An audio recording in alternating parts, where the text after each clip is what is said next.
అందరికీ నమస్కారం అండి. కోపం మనిషి అన్న తర్వాత కోపం అనేది రావడం సహజం. అది ప్రతి ఒక్కరికి వస్తుంది. కానీ కొంతమందికి మాత్రం విపరీతమైన కోపం వస్తుంది, అనవసరంగా కోపం వస్తుంది. దీన్ని కట్టుబాటు చేయటం ఎలా? కోపాన్ని కట్టుబాటు చేసుకునే ఒక మంచి రహస్యం తెలిపే ఒక మంచి కథ మీతో షేర్ చేయబోతున్నానండి. Welcome back to our channel positive vibes in Telugu. ఒక తపస్సు చేసుకునే ఒక ముని అంటే జ్ఞాని. ఆయన ఊరూరు ఒక్కొక్కసారి ఒక్కొక్క గుడికి అనేది వెళ్ళి అక్కడ గుడిలో దర్శనం చేసుకొని అక్కడ ఉన్న చెట్టు కిందో లేకపోతే మండపంలోనూ సేద తీర్చుకోవటం అలవాటు అనమాట.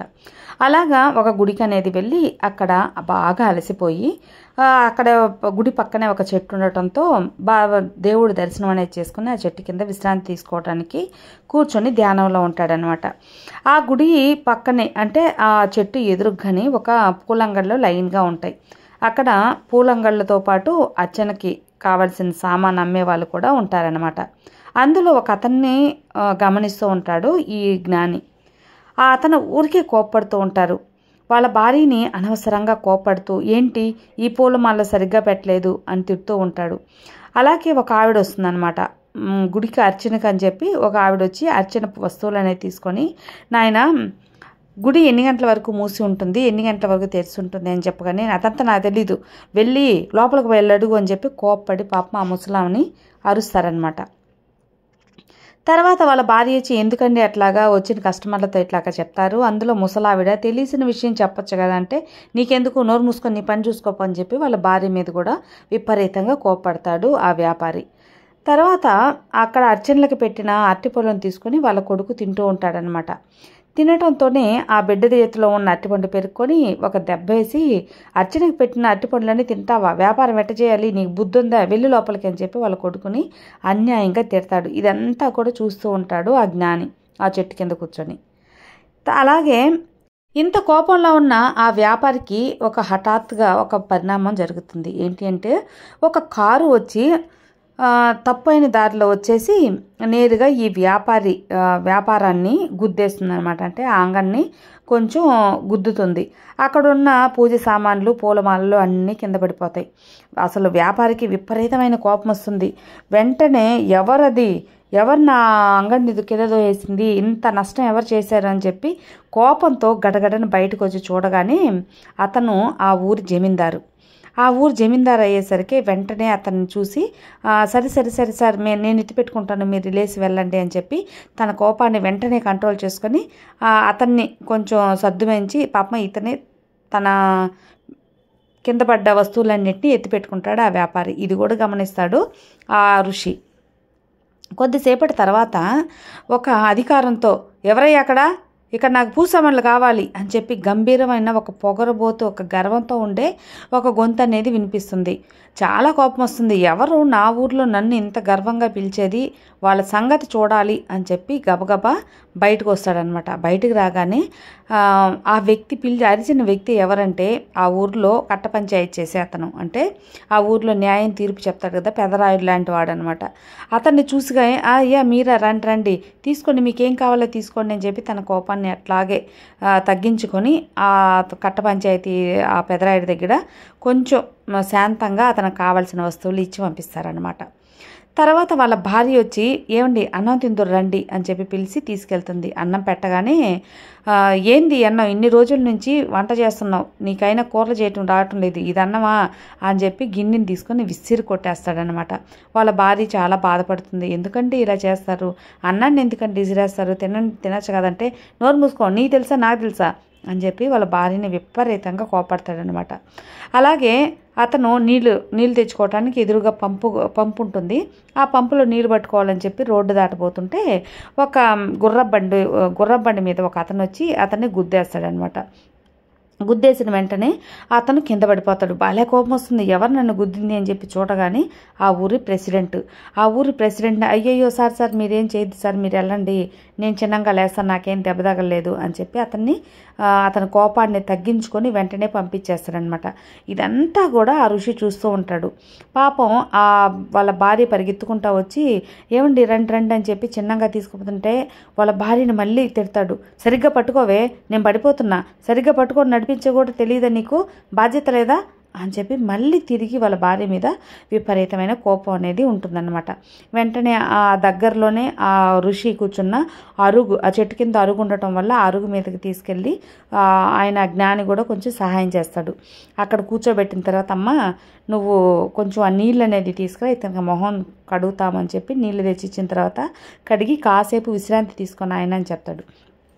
అప్పుడు ఋషి అడుగుతాడనమాట, ఇప్పుడు ఎట్లాగుందంటే, పర్వాలేదు గురూజీ, పర్వాలేదు స్వామి, నాకు బాగుంది, నేను పోయి వ్యాపారం చూస్తాను అని చెప్పి చిన్నంగా లేకపోతే, నువ్వు ఇప్పుడు నడవలేవు, నీ భార్య వ్యాపారం చూసుకుంటుందిలే, ఒక మాట విను, నువ్వు ఎందుకు నిన్నటి నుంచి గమనిస్తున్నాను విపరీతమైన కోపపడుతున్నావు, ఎందుకు నీకు ఇంత కోపం వస్తుంది అని చెప్పి అడుగుతాడు ఋషి.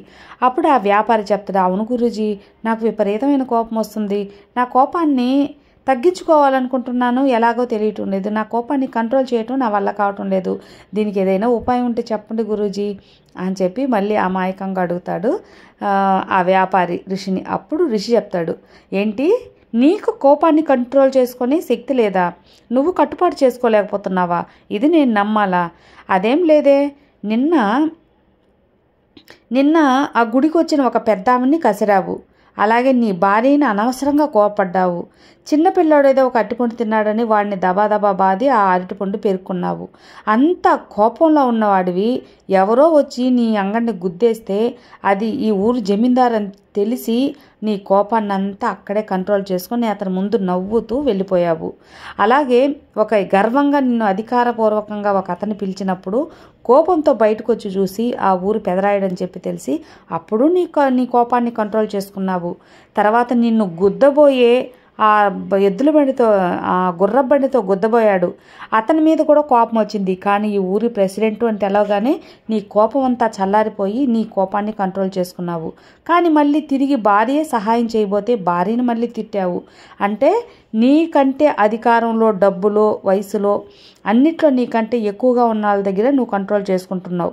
కానీ నీకు నీ భార్య, బిడ్డలు, పేదవాళ్ళు వీళ్ళు నీ కంట్లో ఆనటం లేదు, వాళ్ళ మీద మాత్రమే నీకు కోపం వస్తుందంటే నీ కోపాన్ని నువ్వు కంట్రోల్ చేసుకోగలుగుతున్నావనే కదా అర్థం.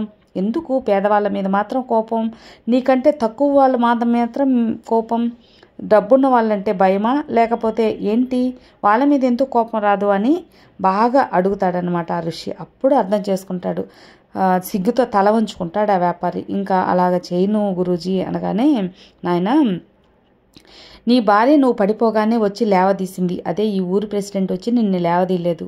నువ్వు మర్యాద, గౌరవం అనేది నీ భార్యకి, బిడ్డలకి ఇవ్వాలి. పేదవాళ్ళు నిన్ను గౌరవంగా పిలిచినప్పుడు వాళ్ళకి ఇవ్వాలి.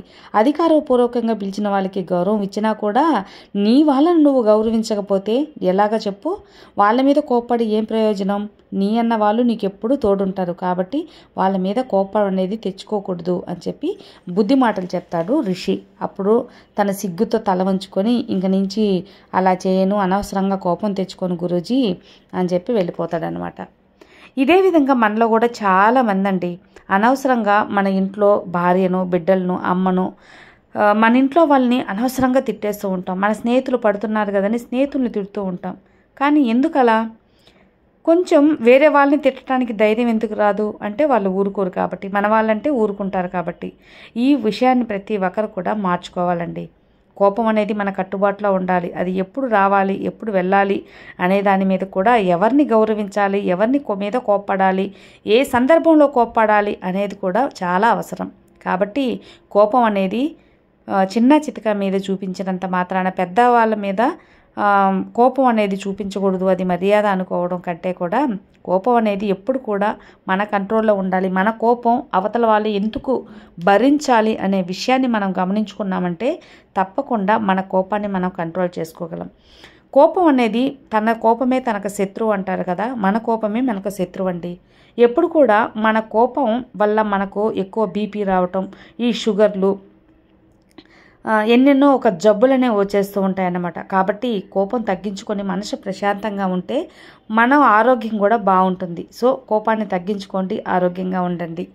అంతేకాకుండా మన అనుకున్న వాళ్ళని దూరం చేసుకోకండి. ఈ వీడియో కూడా మీకు అందరికీ నచ్చుతుంది అనుకుంటున్నాను. నచ్చితే లైక్ చేయండి, షేర్ చేయండి, సబ్స్క్రైబ్ చేసుకోండి. మరో మంచి వీడియోతో మళ్ళీ కలుద్దాం. అంతవరకు have a good day friends. Thank you for watching. Bye.